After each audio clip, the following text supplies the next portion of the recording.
Sometimes that can be the right thing to do, but I don't think it's always the right thing to do. In today's gospel story, this famous passage of, on the way to Emmaus, we find the two disciples walking away from Jerusalem. And obviously the city of Jerusalem at this time had a very negative memories for them at that time.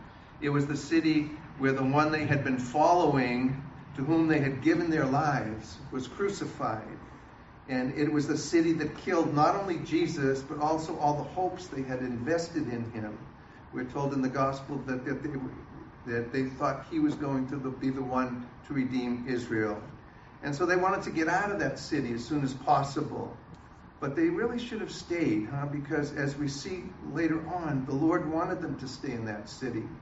Although they didn't recognize it at the time, Jerusalem was not only the city where Jesus was put to death, it was the city also where Jesus was raised from the dead.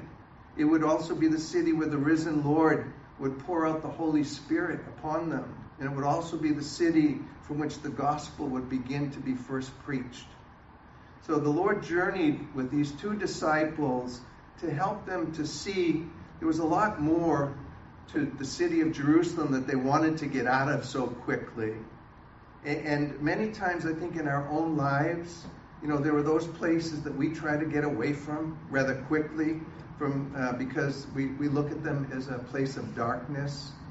But my hope and my prayer for each of us this morning or this afternoon is that we consider the possibility that these may be the very places where seeds of new life, are to be found, and where God is mysteriously and powerfully at work in our lives, even though it feels like we're in a place that we need to get away from very quickly.